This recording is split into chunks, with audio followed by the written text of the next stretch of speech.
Hello everyone, I hope you all are doing fine. Xbox series S खरीदे हुए मुझे लगभग एक महीने से ऊपर हो गया है। मैंने काफ़ी इसको यूज़ किया है and I think this is the correct time to review it right now. So let's begin. सबसे पहली चीज़ यहाँ पे अगर हम प्राइस की बात करें तो ये आपको अमेज़ॉन पे 30,000 का पड़ जाएगा। थोड़ी टाइम पहले ये 35,000 यानी 34,999 के अराउंड सर्कुलेट हुआ करता था, बट आज के डेट में ये 30,000 में अवेलेबल है अमेज़ॉन पे। In case if you need to buy और in case if you want to buy, आपको नीचे डिस्क्रिप्शन में लिंक मिल जाएगा। अपार्ट फ्रॉम दैट, अगर हम इसके गेम प्ले की बात करें तो अभी तक मैं ये चीज़ दावे के साथ कह सकता हूँ कि 1.5 महीना हो गया मुझे इस चीज़ को खेलते हुए, बट मुझे अभी तक इसमें कोई भी इशू फेस नहीं हुआ है। एंड टच वुड कह लो इस चीज़ को, चाहे कोई और चीज़ कह लो, but this is something that I have always wanted. एक गेमिंग एक्सपीरियंस में क्या चाहिए होता है इंसान को, व्हाट ही वांट्स और व्हाट ही नीड्स इज़ कि वो जो कुछ खेल रहा है और वट एवर इज़ डूइंग उसमें कुछ लैग ना हो। ठीक है ना। मेरे पास जो लैपटॉप है, as you can see right में, उसमें 1066 GB का ग्राफिक कार्ड है। ठीक है। एंड जब मैंने इसको नया लिया था, इसमें सारे गेम्स चलते थे एंड बिना रुके, ठीक है, कोई लैग नहीं होता था, कुछ भी नहीं होता था। एंड इस लैपटॉप को लगभग 4 साल हो गए हैं, बट आज की डेट में इसकी हालत ऐसी है कि इसमें CS को, रॉकेट लीग तक गेम्स चिपकते हैं। एंड वो चीज़ इतनी बग करती है ना, मैं आपको नहीं बता सकता। इसीलिए आई नीडेड अ कंसोल। ठीक है ना। और PS5 की दिक्कत ये है कि वो बहुत महंगा है, वो जाता है 55-60 के अराउंड।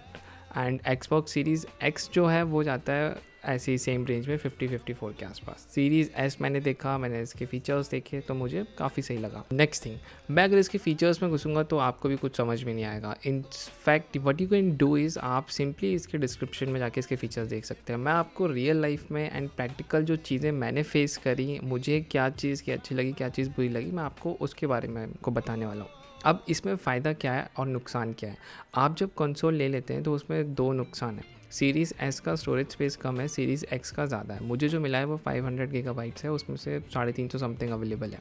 उसमें एक्सपेंडेबल स्टोरेज डिवाइस मैं लगा सकता हूँ, बट उसके लिए वो जो एक्सपेंडेबल स्टोरेज ड्राइव है वो 32,000 समथिंग की आती है, जितना मैंने चेक किया था। फिर मैंने क्या किया, मेरे पास एक एक्सटर्नल हार्ड डिस्क है तो वो मैंने उससे कनेक्ट करी एंड मैंने उसमें गेम्स डाउनलोड किए। मैंने उसको फॉर्मेट कर दिया। 1.5 TB की हार्ड डिस्क है, समथिंग अराउंड 4.55 की आ जाती है सी गेट की। तो और उस पर मैंने गेम्स डाउनलोड करना शुरू किया। मैं बहुत खुश हो गया था, मैंने कहा क्या इंसान पागल है। But then I got to know कि वो हम as a storage space use कर सकते हैं। गेम खेलने के लिए आपको उसे मेन स्टोरेज में ट्रांसफ़र करना ही पड़ेगा।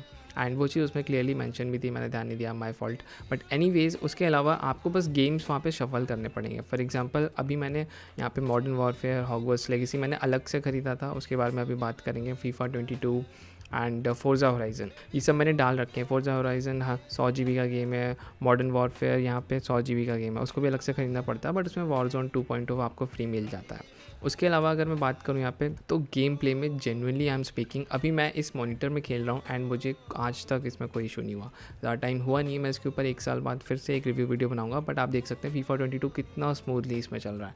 And that's the most important thing, क्योंकि आपका गेम प्ले एक्सपीरियंस वहाँ पे ख़राब नहीं होना चाहिए। ठीक है ना। क्वालिटी ये सब ठीक है, बट वो जो FPS अटकते हैं ना, बहुत ख़राब लगता है। I love playing Valorant, but just because मेरा लैपटॉप उसे सपोर्ट नहीं कर पा रहा है। कहाँ उसमें 120+ FPS आते थे, आज की डेट में उसे सिर्फ 60+ FPS आते हैं।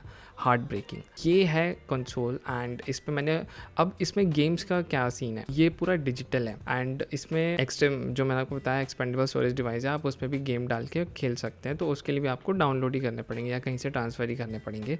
आप सीधा नेट से आप डाउनलोड कर सकते हैं, वाईफाई से कनेक्ट हो जाता है एंड वहाँ पे आपको देखना है फ्री गेम्स। जो भी आपको माइक्रोसॉफ्ट स्टोर पे गेम्स, काफ़ी सारे फ्री गेम्स होते हैं, रॉकेट लीग, फोर्टनाइट, वॉरजोन 2.0 और भी काफ़ी सारे गेम्स हैं, वो आपको सब वहाँ फ्री में मिल जाएंगे।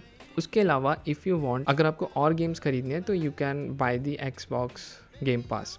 मेरे को सबसे अच्छी चीज़ लगी वो, मैंने अल्टीमेट वाला ख़रीद रखा है, क्योंकि उसमें EA प्ले भी साथ में मिलता है, जिसका 500 रुपये पर मंथ का चार्ज पड़ता है, GST अलग से, तो आपको लगभग 580 समथिंग का पड़ जाता है वो पर मंथ आपको मिल जाएगा।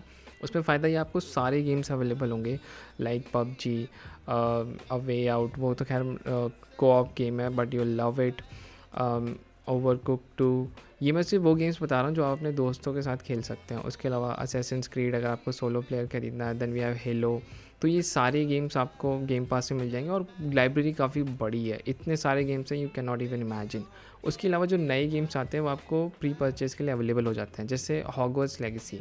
As you can see here, मैंने हॉगवर्ट्स लेगेसी खेला एंड मैंने वो ख़रीदा था, मैंने इसका प्रीमियम एडिशन ख़रीदा था। I loved Harry Potter when I was growing up, and अभी भी आज की डेट तक अगर कई मूवी आ रही होती है, I just stick around and I watch it. I don't know for how much time, but इसका जैसे ही मुझे गेम की अनाउंसमेंट मिली थी कि गेम आने वाला है, and I got to know कि 10 फ़ेब को ये अर्ली अवेलेबल होने वाला है एक्सबॉक्स एंड प्ले स्टेशन के लेटेस्ट डिवाइसेस पे, तो मेरे पास तब था, तो मैंने इसको लिया and I have been since playing it. मैंने पूरा गेम लाइव स्ट्रीम किया है चैनल पे, you can go and check it out this playlist. And उसके अलावा ये जो आप एक्सपीरियंस देख रहे हैं ये टीवी पे है, तो यू हैव टू अंडरस्टैंड जो मेरे मॉनिटर का रिफ्रेश रेट है वो है 165 हर्ट्ज़, तो उसकी बात अलग है। वहीं पे टीवी का सिर्फ 60 हर्ट्ज़ का है, तो उसकी वो क्वालिटी नहीं है जो मुझे मॉनिटर पे मिलती है एकदम। मतलब ऐसा लगता है ना, बहुत स्मूथ हो जाता है game play experience.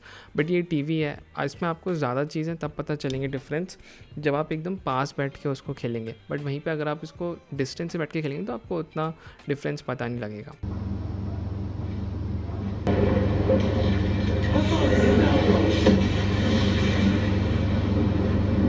Not my fault you're a deadly great spider.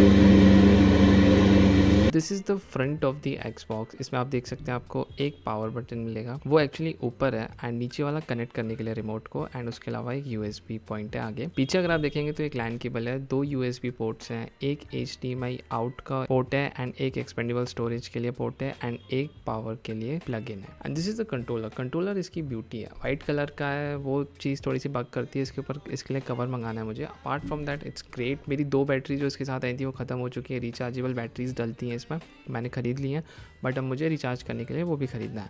उसके अलावा ऑडियो के लिए आप सीधे इसमें प्लग इन कर सकते हैं ऑक्स केबल का हेडफोन या कोई भी ईयरफोन्स, एंड इसमें आपकी ऑडियो इनपुट आउटपुट दोनों है, आपको सुनाई भी देगा जो आप गेम खेल रहे हैं, एंड बिल्कुल भी लैग नहीं है ऑडियो का, एंड आपकी आवाज़ भी जाएगी। एक्सबॉक्स में रिसेंटली भी डिस्कॉर्ड का इंटीग्रेशन आ गया है, तो आप डिस्कॉर्ड पे कनेक्ट करके सारे गेम्स खेल सकते हैं अपने दोस्तों के साथ without any issues. Anyways guys, this was a short video. I made a review about Xbox Series S. If you like this video then please make sure you like, share and subscribe. मैं आपसे मिलूंगा next video में, तब तक के लिए stay safe, stay healthy, bye bye.